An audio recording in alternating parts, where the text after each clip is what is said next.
Welcome to the Movie in Your Mind podcast, where we dive into classic movies that have left a significant cultural mark, but that our guests have somehow never seen.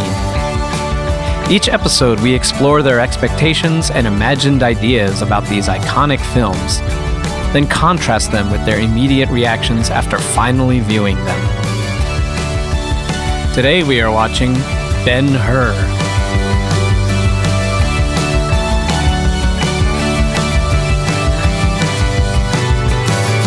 Welcome to the Movie in Your Mind podcast. Today, I'm joined by Louis, who is a budding content creator and a post supervisor. Hello. Thank you for having me. It's great to be here. So you have not seen Ben-Hur. I haven't. I have never seen it. To me, in my head, it's a Roman gladiator movie starring Yul Brynner, the original Ben Kingsley, and he conquers some city in the Middle East. Okay. For the Roman Empire. Wow, all right. This is a good general overview. So for yourself, what does film mean to you, and how did you consume movies growing up? I did go to the movies growing up. I grew up initially in Mexico and then moved to Michigan at a young age. But going to the movie theater was fun because of the big screen. Most movies I consumed, especially like the traditional big blockbuster ones, were just on television.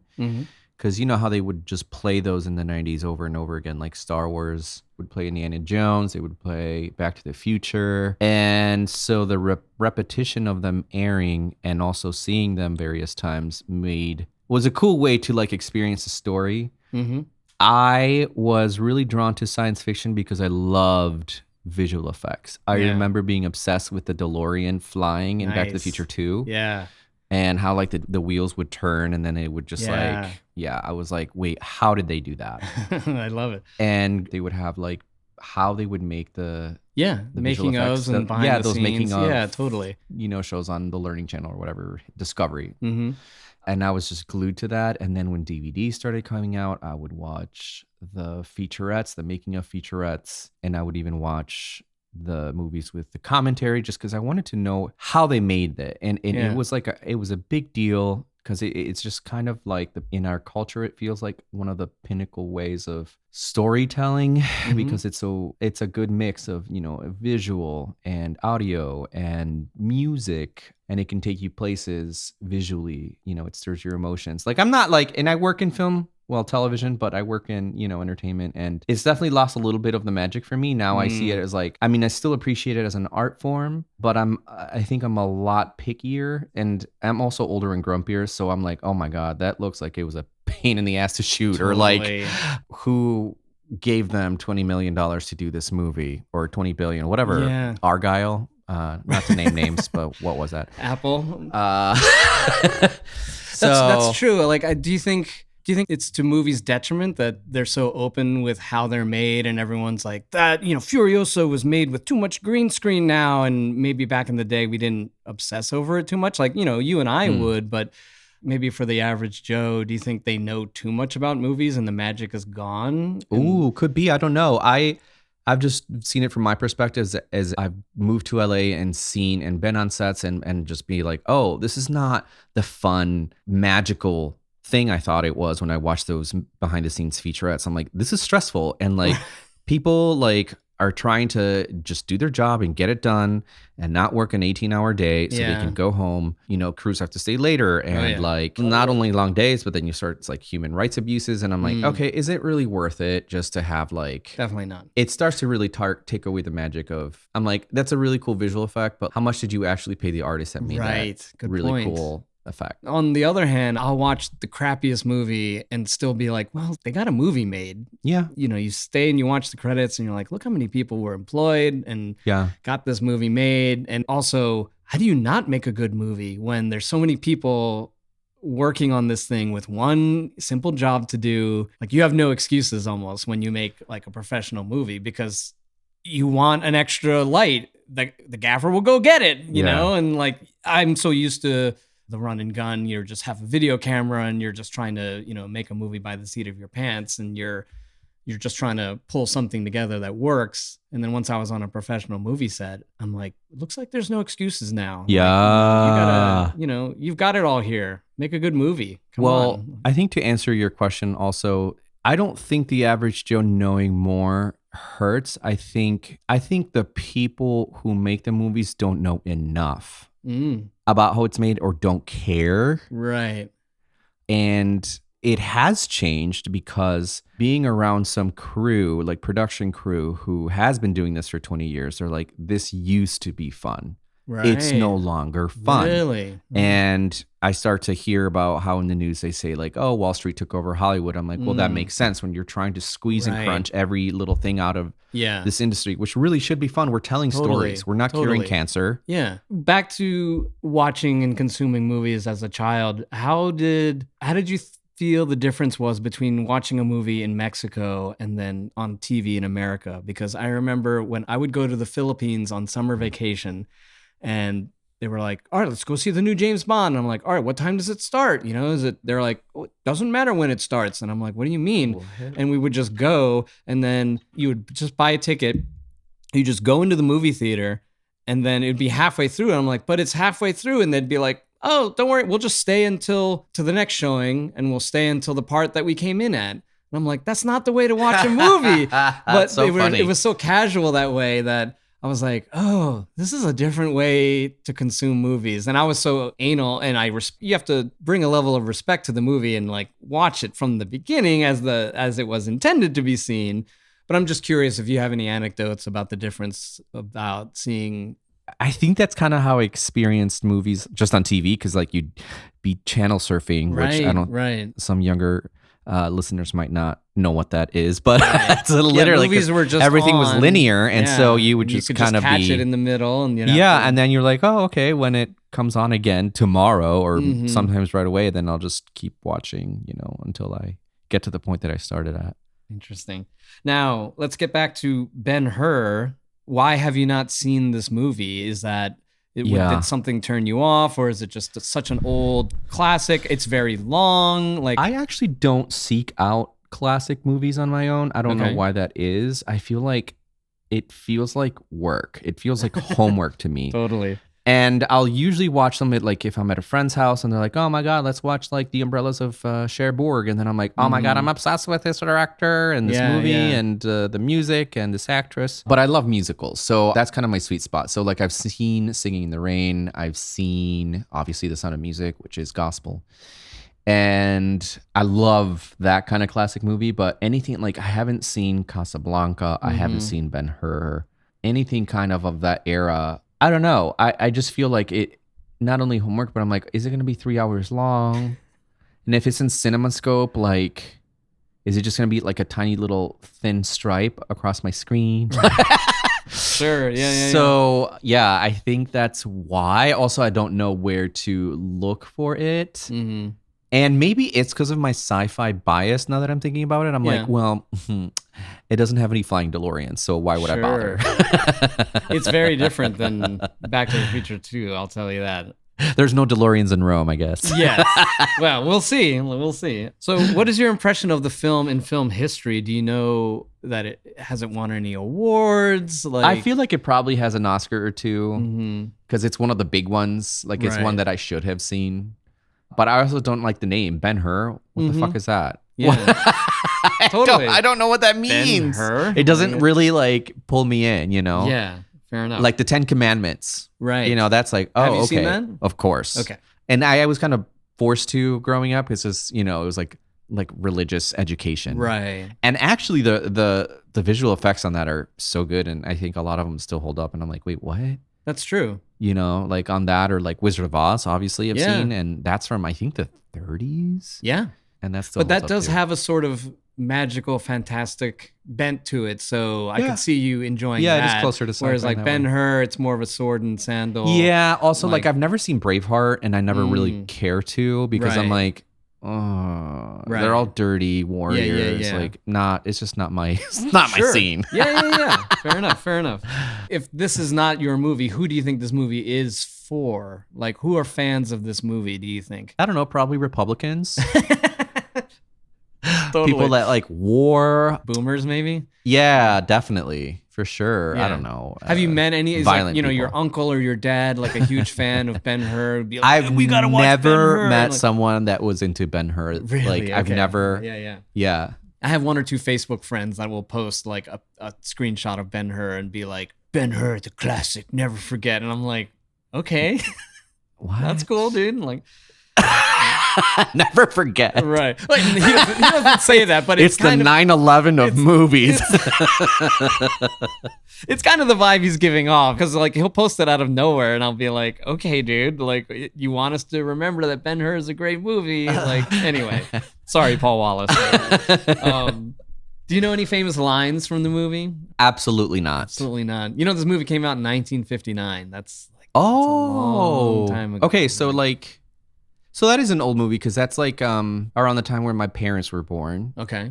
It's not that old, because I'm like, well, what came out in like 1984? I'm like, actually a lot of good stuff. So great stuff. You know, pinnacle of humanity. Yeah, yeah, great year. Do you know any famous characters in the movie? Probably just Mr. Benjamin. Mr. Benjamin Hur. Benjamin Hur. H-U-R. So there's got to be a famous scene that you know about. Yeah, I think when he's on his chariot and he's like, this is Sparta, and then he goes against.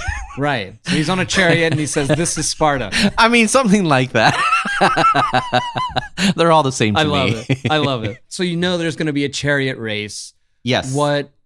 At what point in the movie will there be this chariot race, and why does the chariot race matter in your mind? 2/3 into the movie, it's going to be the climax, because it's when they take over Syria from whoever. It's in the 50s, so it's probably some indigenous community that they're very racist against. Right. So it's probably going to be racist. Actually, Ben-Hur, it gives off we're racist. It gives off cultural appropriation. It gives us Hays Code. It gives MGM in the 50s that was run by a bunch of really terrible people. That's definitely the studio that made it. So, is it? Well, this apparently saved MGM. From really? Yeah. Oh, so then it's really racist.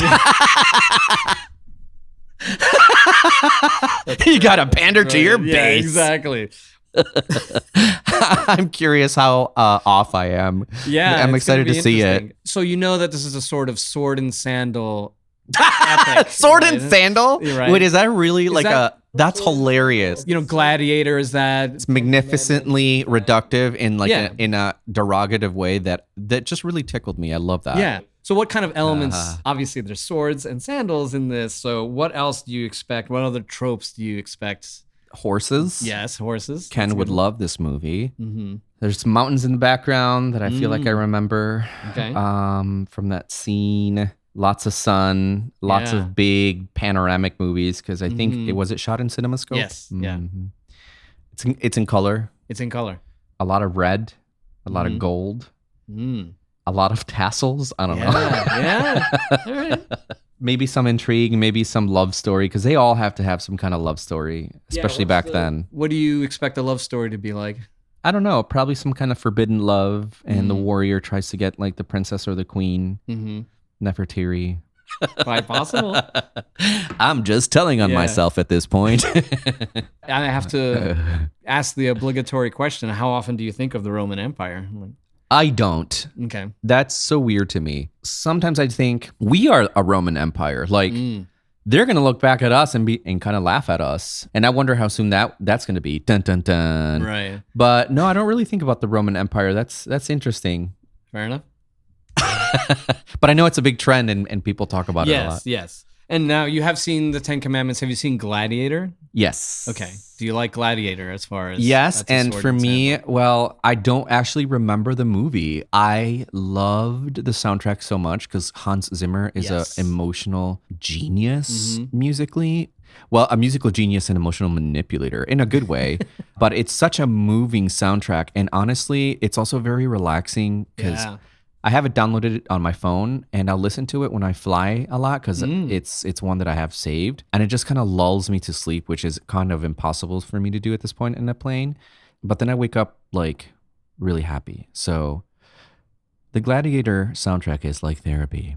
Yeah, you're right. It really is. And sometimes I get Gladiator mixed up with 300. I'm like, oh wait, different actor. Yeah. Different director, different movie. I see why. But a lot of that sword and sandal stuff is all kind of the same to me. Right. I just recently went to Rome and saw the Colosseum for the first time. So it makes me want to revisit Gladiator because I think it's kind of related, but I could be wrong. You're not wrong. Okay, good. Okay, yeah. I'm like, because that's where the gladiators were, right? Yeah, Gladiator, great movie, fantastic soundtrack. Do you know Dead Can Dance?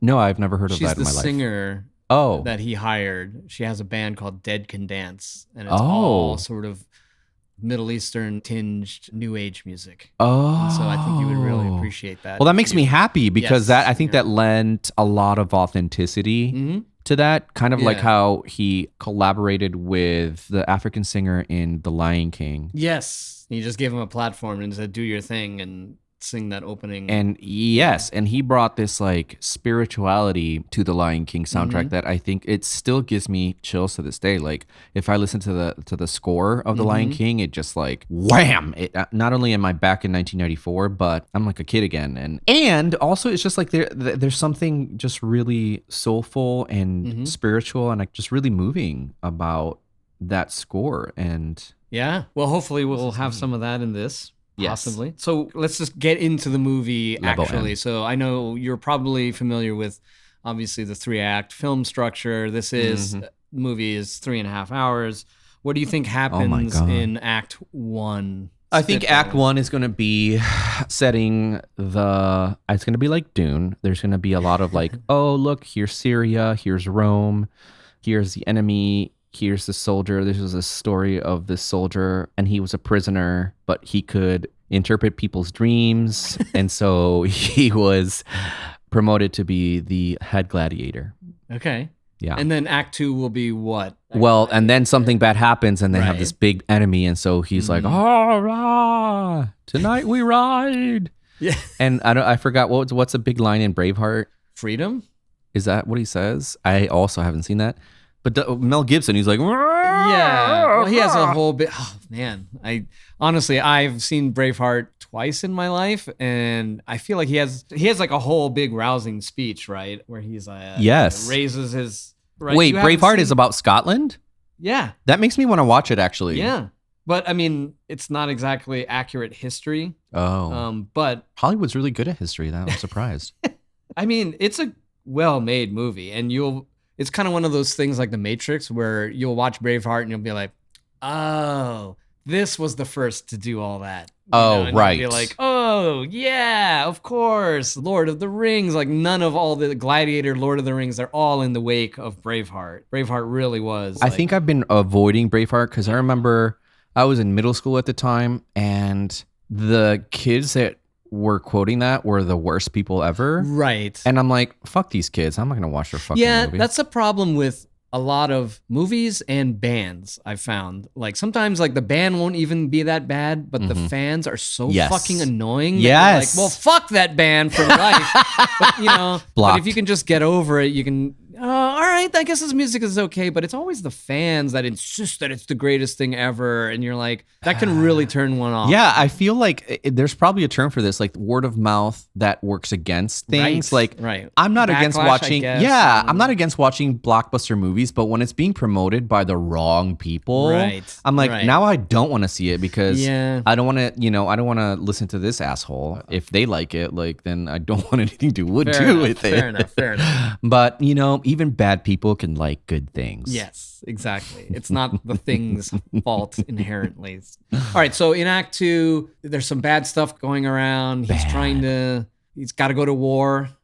Yeah. Ben-Hur. Yeah, Benji. And then what happens in Act 3? Or they get attacked, maybe. I don't know. There's some war. Somebody steals happens. a baby gets stolen in a basket. Okay. And so they go to war with Syria. They try to win Syria for Scotland. So is that how it ends? They win Syria for Scotland? Yeah. And then Mel Gibson shows up, Ben Kingsley, and they all have this big high five. Do you think it'll have a happy ending, a sad ending, bittersweet ending? I think it'll be bittersweet. I think they're going to have victory, but he's going to lose a leg, maybe a rib, and they're going to kill his queen. Like, he's going to be a victor, but it's going to cost him big time. Right. Okay. So interesting. Hope Syria was worth it, you dick. All right. Well, are you ready to watch this thing? Mm-hmm. All right. Let's watch Ben-Hur. Attention. Spoilers ahead. We are about to jump into our deep examination of the movie. So if you haven't watched it yet, I strongly recommend you do to fully enjoy this discussion. If you're already familiar with the film, here's a quick refresher to set the stage. In the year of our Lord, Judea for nearly a century had lain under the mastery of Rome. He has ordered a new governor and me to restore order. I intend to carry out his wishes. Yes, but how, Messiah? Oh, you can break a man's skull, you can arrest him, you can throw him into a dungeon. But how do you control what's up here? How do you fight an idea? Especially a new idea. I said I'd come back. I never thought you would. I'm so glad. Look at you. Look at you. After all these years, still close. In every way. I hope so. I know. Ship ready, Consul. Strike oars. Strike oars!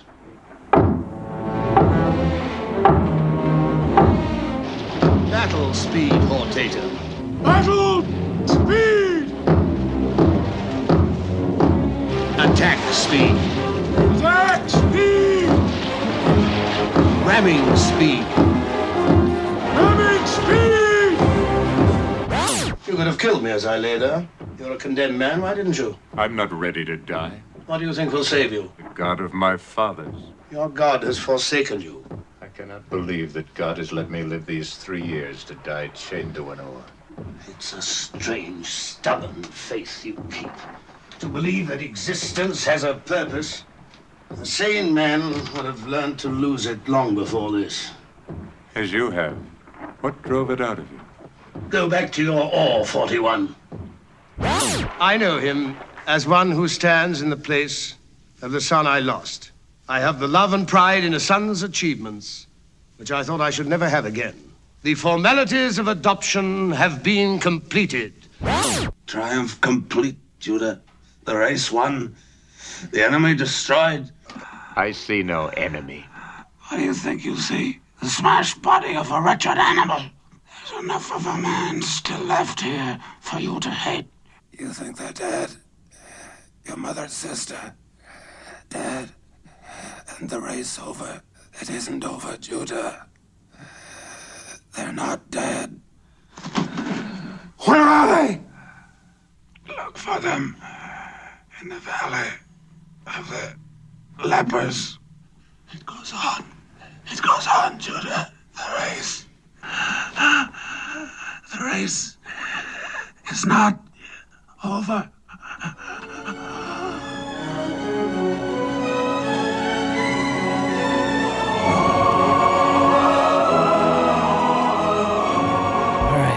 Wow. All right. We just finished Ben-Hur, 3 hours and 32 minutes. Praise Jesus. Yeah, that took a while. Yeah. How do you feel? I really enjoyed the movie. Whenever I watch something for the first time is when I'm most emotionally invested. Mm-hmm. And I like this about myself, that I can let myself get emotionally swept up in something, even if it's bad. Obviously, this was not bad. It was really good. And a lot of the times I was turning to you and saying, what was the budget? How did they, I mean, they shot a bunch of stuff in the water. They shot those chariot scenes. Mm-hmm. And, you know, for the wide, you can tell that it was a composite of some kind. Right. But they built a lot of the set. Yeah. I mean, no CG for those extras. Those horses look pretty freaking real. And so I believe it was $15 million back in 1959, which is God knows how much now. But, you know, they spent a lot of money on it. And I think MGM was like going bankrupt, and they were like, all right, let's just bet the farm on this. And it paid off. I could see why. It was a huge hit. Yeah. And it was really well written. Like, I thought it was really smart that they didn't show the face of like Jesus's face. Yeah.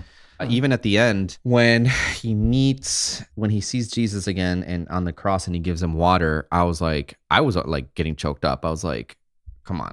You know, I was like kind of saying to myself, like, are you really, like, you knew it was going to happen. I was like, you know, and I even told you, I was like, oh, he's going to give him water. Yeah, you know it's going to happen. But like, I don't know. It was just, I got really swept up in it. And yeah, it's a beautiful epic. I think people definitely didn't have the attention span of today.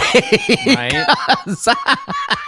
I mean, we had to get up and go to the bathroom like three or four times. I don't know how. And it had like that whole intermission. Yeah. It reminded me of like operas that are that long nowadays, and that you have to have an intermission or else you would die. And people like literally eat at the intermission and like get drinks and pep up. Like we had our coffee during the intermission because I was like, I want to keep watching this but I could feel like, you know, kind of snoozing. Yeah, we're not used to just ingesting that much movie, you know, normally. No. And then even the pace is slow, you know, and nowadays you'd be like, oh, trim that or this, but there's still always something to look at. And once you get used to the pace, like you were saying, you get swept up in it. And the story is really good. And it's a great story. It kind of felt like we binged an entire season of a show. And I was thinking, well, for a 30-minute episode, that would have been like 7 episodes. So it's almost like a full season. Totally. We binged a full season of Ben-Hur. Season of Ben-Hur. How do you think this compares, seeing it now, to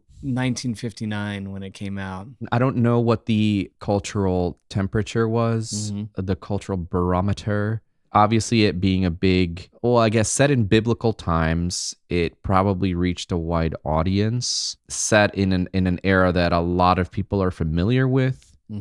It looks like it had a lot of big stars from that time. I was wrong about Yule. It was his buddy, his nemesis, Charlton Heston, nemesis from the 10 Commandments. What did you think of Charlton? I had, as you've never seen him before. Like, he was so young. I think he really pulled it off as Ben-Hur. I don't know how much you know about him, like as a controversial political figure, but a little bit. Just I knew he was kind of right-wing NRA guy. But it's a mixed bag because he also fought for civil rights, and that's good.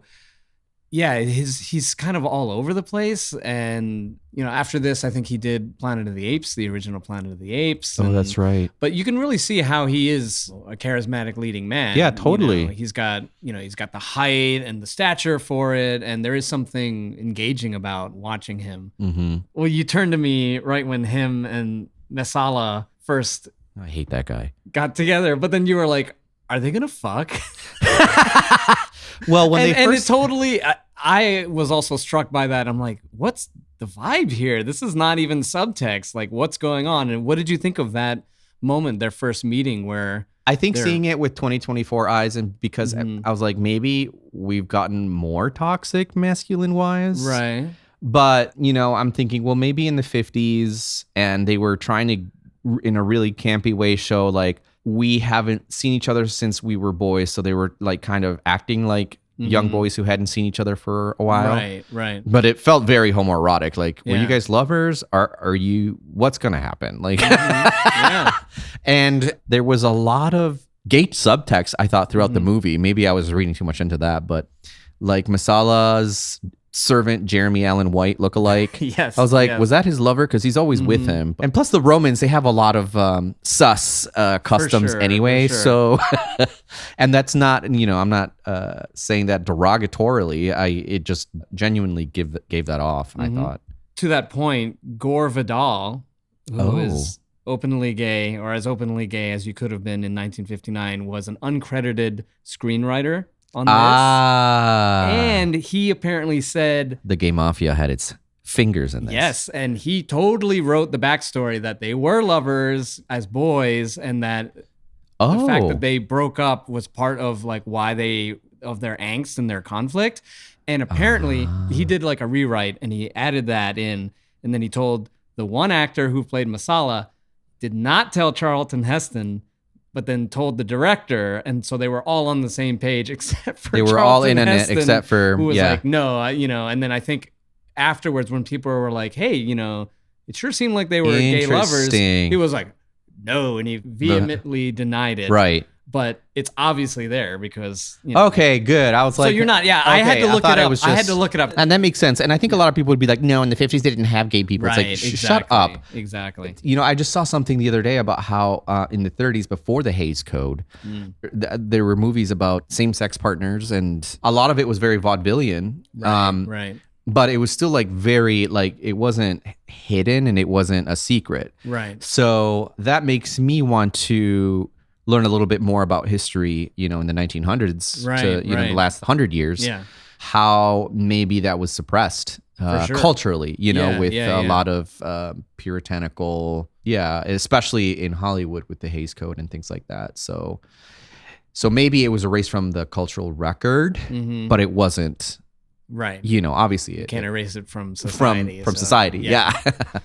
Crazy. Yeah. What did you think of like the radical ideas of, the Roman Empire? There's a lot of heavy politics and it's a very political movie. Yeah. And it's funny because the Romans, they did this like Sieg Heil salute a lot, but birds of a feather. Fascists are imperialism is almost its own character in the movie. It's one of the main villains. I think Ben-Hur touches on that. He's like, hey, my friend wasn't this person. It was Rome that corrupted him. Right. And he's right. Yeah, because obviously they're chill and they're cool with each other and he seems like a good person. He wouldn't have been that close with him otherwise. Right. So. I think also it touches on the arrogance of men, but not just the arrogance of men, but the arrogance of the ambition of man. Yes. So Masala he just wanted to beat his friend, but he also wanted to be big within the Roman Empire. And Ben-Hur had his own arrogant ambition as well. Like,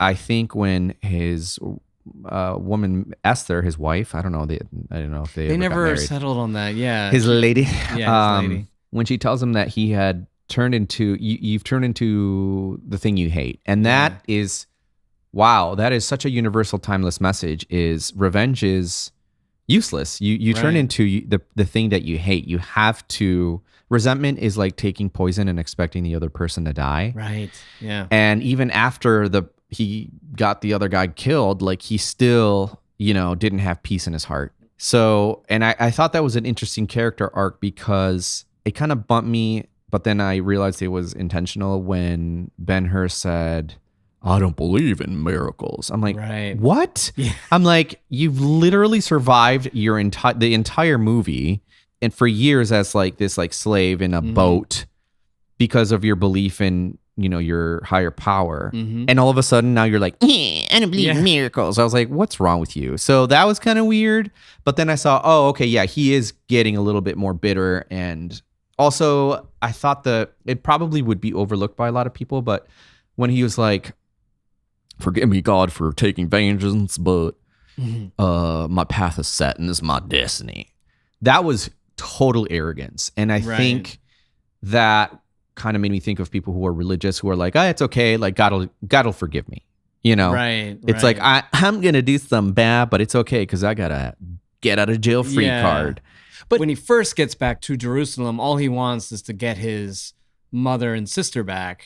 Yeah, I guess he's doing it for noble reasons, but I think all will be forgiven if I can get them back. Right. And once he realizes like they're gone, I think that's what breaks his faith in the sense that like, well, God has kept me alive just to return to them dying. And then so all that's left is revenge, which I think it made sense. It made sense in the story. Right. I think there's just a lesson there that can definitely be zoomed in on. Like his intentions were definitely noble, and I thought it was in character and honorable in a way that he was saying like, hey, I know this is not okay, but I feel like this is the only thing I can do. I just think there's a lesson in that for now for people in power. Yeah. Because I think that situation could easily get abused, if you know what I mean. But I don't know. That's just something I think a lot about. I think there is a connection, though, between when he loses his faith and previously when he talks to his Roman daddy, when he's basically talking about faith and he goes like, well, your God can't save you any more than it could save me.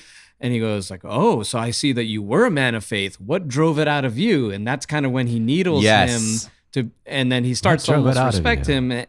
And so obviously something bad happened to him, and it's reflected when Ben-Hur's mother and sister die. That's what drives the faith out of him, right? Mm-hmm. What did you think of the whole rowing scene in the boat? That was cool. Again, I was like, when I saw those boats in the water, I'm like, that's a lot of money. Yeah. And now all those extras rowing, and made me think, I'm like, yeah, I mean, they didn't have engines then, so they would use people. I can see how they could justify it that if they were convicts, that they would have those guys be the engines of their ships. Right. I think it sort of also makes sense in a lot of movies. If you're the villain, you're like, just kill Ben-Hur. Like, what the hell? But they need every guy's important. Just send him down to the galleys because you know what? He can row with the other slaves, and so at least that kind of makes sense story-wise that they didn't just kill him. Yeah, and I thought the scene where I think it's the guy that becomes his dad goes down and I think he tries to break him by making them go really fast. Yeah. I got what they were doing with that, but it just felt like that was 30 minutes we could have done without. It was long. You're just like, oh man. And I was kind of like, well, how many speeds can they really go? Right. And then, but it also kind of showed it showed the resolve of Ben-Hur, and it showed a little bit of the cruelty of Empire, which we know, For sure. It's so Empire is so comical. It would be too easy to switch out any of those Centurions for stormtroopers. Right. Yeah. Yeah. What did you think of the sea battle and all that stuff that went down? Yeah, that was really cool. I thought, especially for 1950s, the effects were really great. I think it was interesting when he decided. At first I was like, why did he decide to unlock, not chain up Ben-Hur? And I was like, well, maybe it was his insurance policy because he was like, if this guy can't be broken, then maybe, I don't know if he was hoping, I don't think he expected him to save him because he obviously tried to kill himself when he found out he tried to save him. I guess I still don't have an answer for it. I think he saw something in him that he respected, and he's like, I can't just, maybe, he definitely wasn't as cruel as we thought he was. Right. So maybe he was testing him and not just trying to break him. I don't know. Yeah, that's what it seemed like. And then later on, we hear that he had lost a son, and so Ben-Hur was his sort of replacement son that maybe was more brave than his son. Or, actually, yes. Once we found that out, I'm like, oh, it kind of threads that needle. I'm like, okay, that's why. You're like, is he like my son? Wow, he really is like my son. I can't kill my son. I already lost a son. Right. So it's more like the hope of could he be like him? And then when he saves him and does all these things for him, he's like, well. Yeah, it's almost like his honor saves him because, I just watched The Princess Bride, and everyone there is very honorable, and even before they have their duel, he's like, well, I'll wait until you're ready or this. And I almost miss those times where the villain was honorable, just as honorable as the good guy, and wish we could have a little bit more civility like that. In our culture?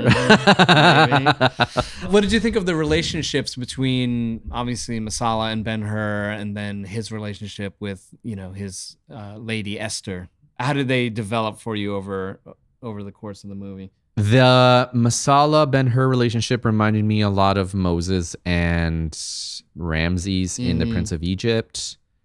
Esther was almost unnecessary to me. Honestly, I don't think if they were going to, they could never shoot this movie, but if they were going to remake it, I don't know if I would keep Esther.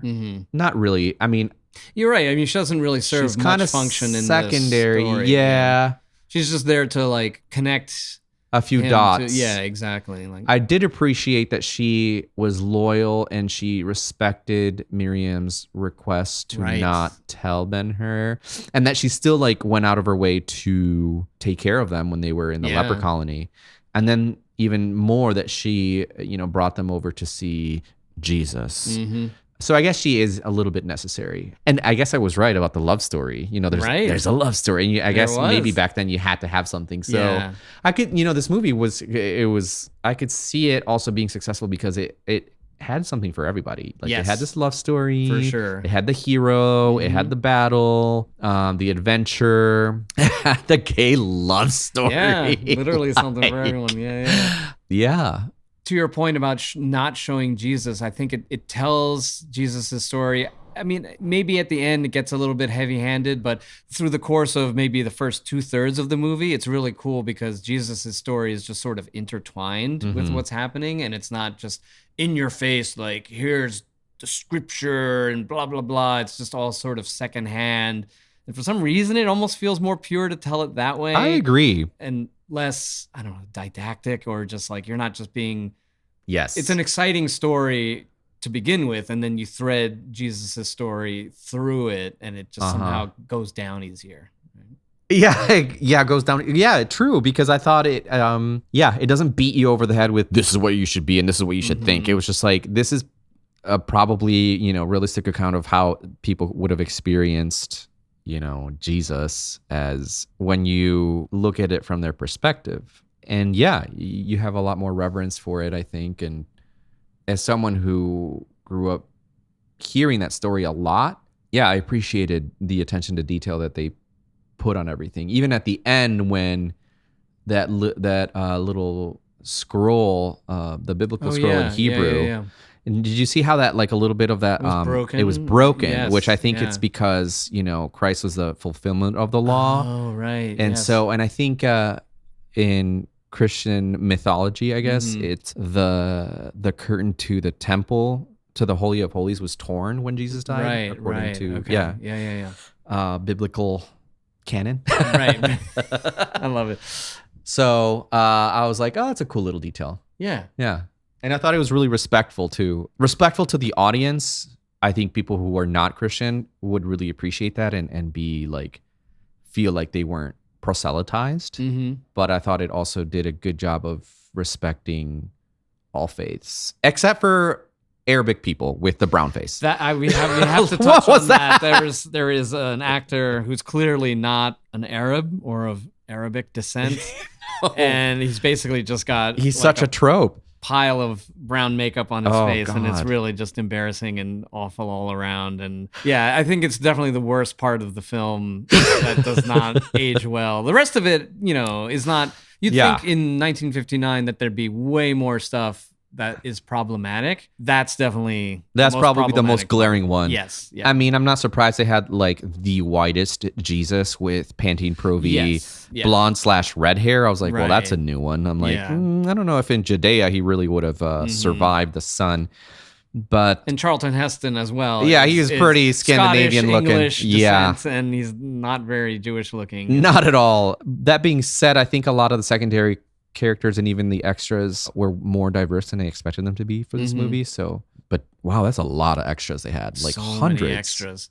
It's insane to think of the cost and just the sheer manpower, man and woman power that was put into this film, because it's all there and there's no CG, and you're like, wow. Like, apparently, I think they filmed 16-hour days, 6 days a week for like 11 months in order to get 11 months. Yeah, I was going to say this probably took a year or more.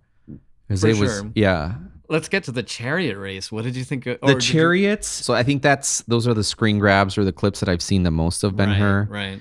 And so that took me back to what I was saying before. I was like, I thought it was more like gladiator-y on a chariot. And that's definitely one of the big climatic scenes. It reminded me a lot of, I think they definitely paid homage to that in the Star Wars prequels. For sure. That whole pod race is... I was like, wait a second, where have I seen this? Shot for shot, and they're parading out with the flags and everything. And yes. You're like, wow, and the people in the George. audience. Yeah, very much. And I think I also mentioned Dune, and there were some dunes. And that also actually reminded me of Dune when Fade Routha has this big moment. The gladiator scene. Yeah.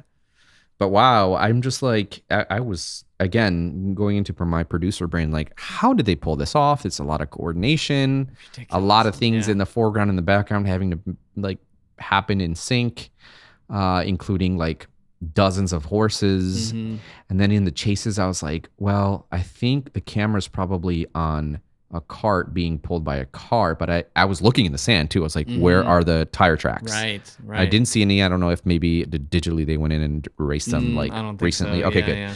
I don't know. They did a really good, and the continuity too. I was just like, it was a first time I've ever seen it, but I was really swept into it, and I was nervous, and it took forever because I felt like it was laps. In real time, the 9 laps. And I was like, gee, golly. And I don't think there's score until the very end. So it's just like the sounds of, It's true. It wasn't very, and his whip just whack, whack, whack. And you're like, the sound design was good, especially, I mean, for back then. I feel like you feel the majesty and the power of the horses. And like, you're stressed out and there's enough camera shake that you're like, Also, like, did they kill an extra? Like, they kept running over people with chariots and horses. I'm like, I think the editing is so well done and tight that I think it's a dummy, but they matched it really well, and you're just like, oh my god. The one editing thing they did is because they did a lot of long takes, a lot of not oneers necessarily, but a lot of long takes with maybe just one camera. Yeah, I guess that's where they cut the budget a little bit, or like right. And you could tell like they just cut to another take of that same single camera thing, and I'm like, oh, you thought I wasn't gonna notice that? That might be just a but I think that was of the time where a limitation. No one will notice. It almost looks like a jump cut, and it's just like a little bit. It's probably just from another take. That's not even a different setup, but the camera moved slightly enough that they can be like, let's just cut there. It's fine. It's fine. You know. That's interesting. Which I appreciate that they did that for story, but I think in looking in modern eyes, I mean, nowadays I think we probably could fluid morph it and make it exactly fix it. I think as a interesting tidbit, I think the chariot race, I forget how much feet of film they shot, but I think the ratio was like 650 to 1. Like, they shot, if the race lasts 10 minutes, it's like 650 hours was shot for the 1 minute or 10 minutes of film or something crazy. Because I think it was the second unit director that just went round and round and round and just filmed so much of that. I can't imagine editing that. But I was thinking that. I was like, this would have been a bitch to edit. God, it must have but been I guess horrible. They had a lot of coverage. Yeah, they had the coverage. But just the fact that it holds up. It really does. To a white knuckle, it's a white knuckle action scene that holds up, and you're never just, that could have been done better. I look at it now and I'm just like, there's nothing really that could be done better other than, maybe a few safety harnesses or, just sewing up some of the seams. But I think there was a 2016 remake, and I just think, why? It's like, it couldn't have been better than this. And of Ben-Hur? Are you serious? Yes. And I'm like, why? Why did they do this? And no, I was really nervous because I was like, there's no way that's safe. PETA would have shut this down immediately. Yeah, I looked it up, and apparently no horses were harmed. Like, wink, wink. Right, we got paid. Like, we paid someone off. Hey, I'm sorry, but I feel really bad for some of those horses. But also for the beautiful. Also for the guys in the chariots. I'm like, if people didn't die, people definitely went to the hospital for this movie. For sure. On the boats or on the horses. Yeah. What did you think of Masala's death? He gets trampled by a bunch of horses and then will not accept any medical treatment until Ben-Hur comes and sees him. And he's like, you will not take my legs. He has to see me as a whole man. And I'm sure there's some lesson in there about his arrogance and ego. And but I was just so sick of his character by then. And I was a little distracted by how dramatic he was like, Right. Well, his internal organs were probably trampled to dust. I mean, by that point, I couldn't decide if he was being merciful or if he was taunting Ben-Hur by telling him, he's like, actually, they're alive and they're lepers. I think it was definitely to torment him. Right. Because he kept saying the race isn't over. Like, this isn't over between us, even though I'm dying. Yeah, this is my final fuck you, is go see your loved ones deformed and dying in the Valley of the Lepers. That's pretty harsh. Yeah. Also, my boyfriend is going to be on the bear. Exactly. What did you think of the whole last 20 minutes with Jesus and the crucifixion and the whole, when they save his family? Or he saves Jesus. I kind of saw it coming. I think I told you at one point, I'm like, oh, they're lepers. I'm like, well, good thing Jesus is alive because he kind of had the fame of healing lepers. Mm-hmm.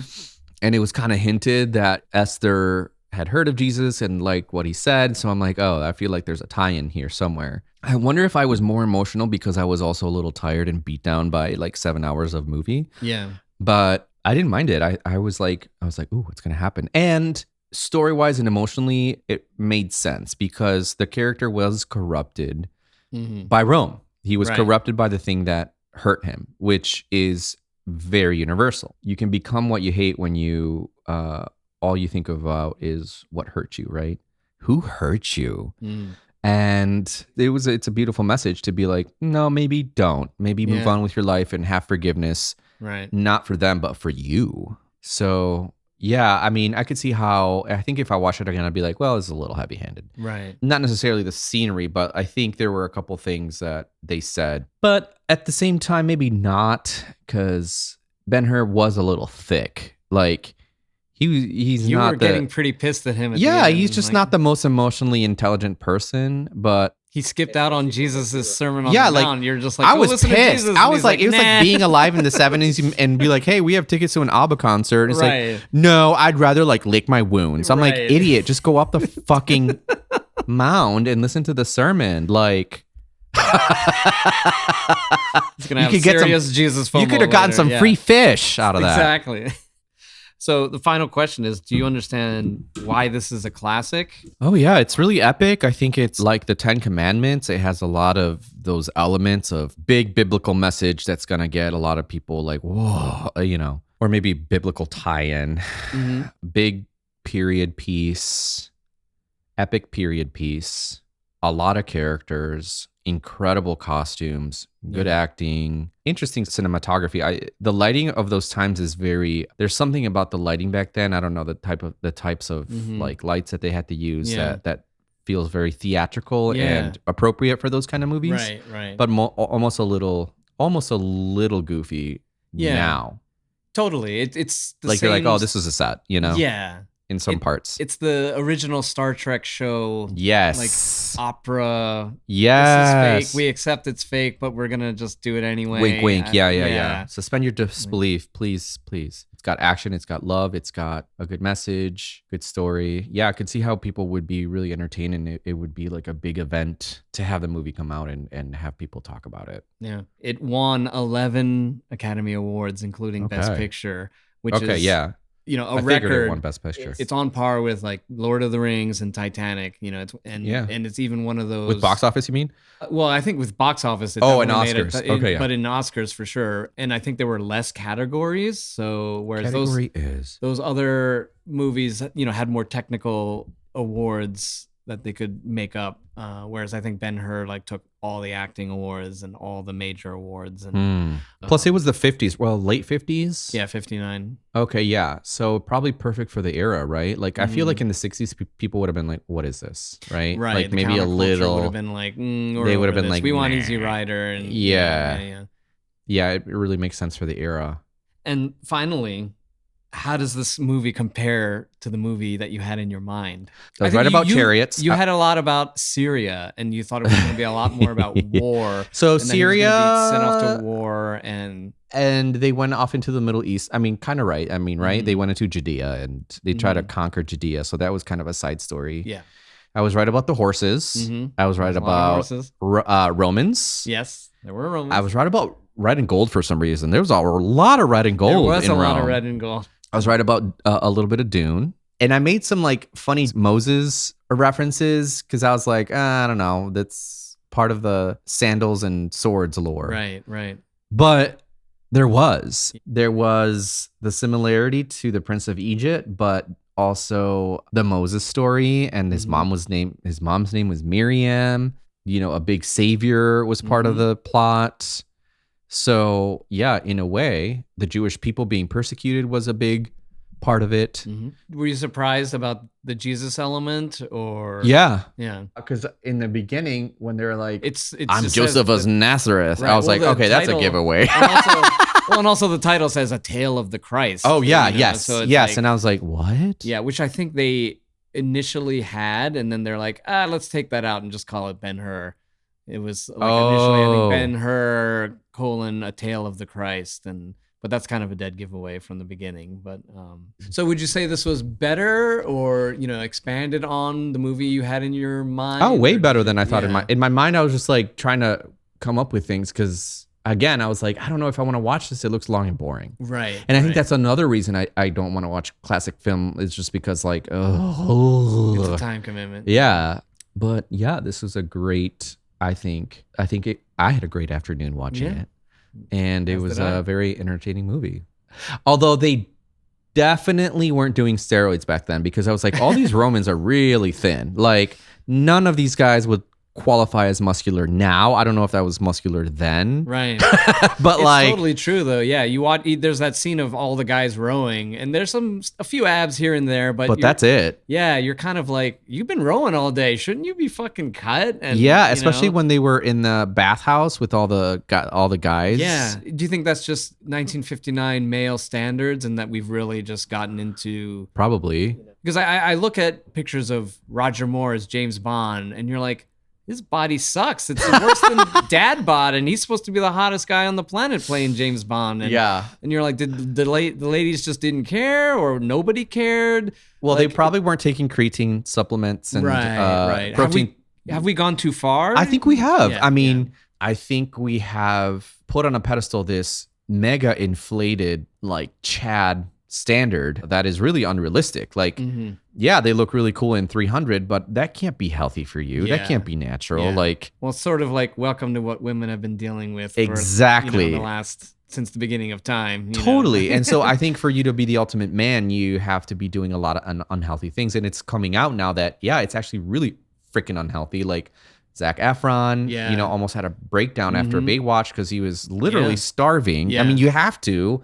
And you can't drink water for the entire afternoon. That's so no way to live. Pop and you're just like, that's no way to live. We got to get back to, and when I was looking at a lot of those guys rowing, I was like, I feel like they'd be stronger if they were actually rowing like that. I don't know. Maybe let's go back to that a little bit. It's a lot more attainable and achievable. For sure. It's not like they were in bad shape. I mean, no. How did you think Charlton Heston looked? Was he fit or? He looked fit, just not jacked. Yeah. You know? Yeah. But I guess if you want to get jacked, you got to get the juice.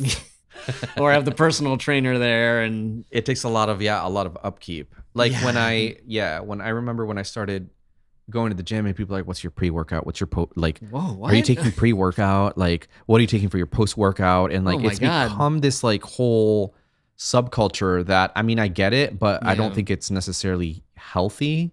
For sure. I think it's definitely very vain.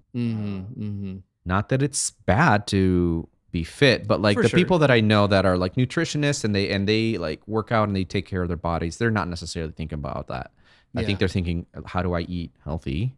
Right. And take care of my body and move it instead of trying to look like a certain standard. Now I'm just rambling, but there's definitely a difference between being fit and feeling healthy and then looking the hottest and the most cut, and those people are never satisfied either, because I see people with literal six packs and they'll grab like, they'll pinch themselves and they're like, yeah, man, like I'm just like really unhappy and insecure about my body. God. I'm like, bye. I'm like, and you've been working out for how long? I'm like, and you're not happy? I'm like, you're really not selling this for me. Right. Yeah. If you have the body that I would kill for and you're still like, wah, wah, I'm like, maybe I'll just go enjoy my pint of Ben and Jerry's. Yeah, how about that? I wonder, where is the line? It's somewhere in between Charlton Heston and Ben-Hur and Zac Efron in Baywatch. So it's like, where's the happy medium? Like, it's got to be there somewhere. I don't know. I love my carbs. Yeah. Well, on that note, should we call it, or is there anything else that you Let's want see, any last thoughts? I really liked his Gandalf, I'm Gandalf the White moment. I think there were several of those when he comes back. When he comes back as Rome. Yes. He's a Roman. Well, we thought he was a Roman citizen. The father had already adopted him, and he finally confronts Masala after all those years, and boom. Masala was so like into his ego that he couldn't read the room, and he kept being like, we killed all these people. It's like, bro, you're so dense. Yeah, that one, he's sitting there with Judah's entire family, and he's like, oh, they had a marvelous culture until we wiped it off the face of the earth. And they're all just like, oh, okay, cool. And he's like, oh, anyway, did I say something wrong? Yeah, that's that arrogance that just, oof. Blind ambition. No, but that's it. Yeah. Thanks for having me on your podcast and for screening this movie for me. Of course. And you'll come back for Braveheart, maybe? Yes. All right. Sounds good. Bye. Thank you, Lewis. Bye. Thank you for listening to the Movie in Your Mind podcast. Don't forget to subscribe and leave a review. Follow us on socials, Instagram, Twitter, Threads, and Facebook. Email us at themovieinyourmindpodcast@gmail.com. Theme song track Odeon by Tomorrow's Tigers.